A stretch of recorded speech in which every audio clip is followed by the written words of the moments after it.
అందరికీ నమస్కారం అండి. Welcome to my channel. ఈరోజు మనం ప్రసాదం చేసుకుందామండి, శనగల ప్రసాదము. దానికోసమైతే ఒక కప్పు శనగలు మీకు కావాల్సినన్ని అంటే ఎన్ని కావాలన్నీ అండి చక్కగా నానబెట్టుకోవాలండి. ఒక 2-3 సార్లు కడిగేసి నీళ్లు పోసుకొని నానబెట్టుకోవాలి. ఒక 4 గంటలు నానబెట్టుకుంటే అవి నానిపోతాయండి శనగలు. నానిన తర్వాత మనము ఒక కుక్కర్లో వేసుకొని ఇలా ఉడికించుకోవాలండి. ఒక 3 విజిల్స్ వచ్చినాక మళ్ళీ ఒక 2-3 మినిట్స్ అలా పెట్టేసుకుంటే శనగలు చక్కగా ఉడికిపోతాయండి. ముందుగా నానాలన్నమాట. తర్వాత మనం తాలింపు కోసం అయితే ఒక కడాయి పెట్టుకొని దానిలో నూనె పోసుకొని ఆవాలు, జీలకర్ర, కొద్దిగా మినపప్పు వేసుకొని వేయించుకోవాలండి. చక్కగా వేగిన తర్వాత అవి పచ్చిమిరపకాయలు వేయాలండి. పచ్చిమిరపకాయలు వేసిన తర్వాత ఎండుమిర్చి వేసుకోవాలి. కొద్దిగా కరివేపాకు వేసుకోవాలండి. కొంచెం తురిమిన అల్లం వేసుకోవాలండి.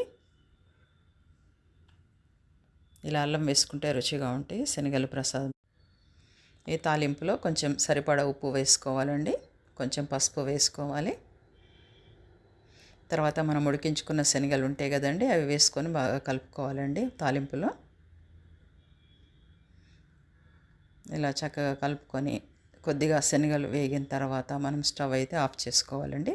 ప్రసాదం నైవేద్యం రెడీ అయిపోయిందండి. మనము దేనికైనా ఇలా నైవేద్యం చేసుకొని పెట్టుకోవచ్చండి. ఏ పూజకైనా. వీడియో నచ్చినట్టయితే లైక్ చేయండి, షేర్ చేయండి, సబ్స్క్రైబ్ చేయండి. Thank you.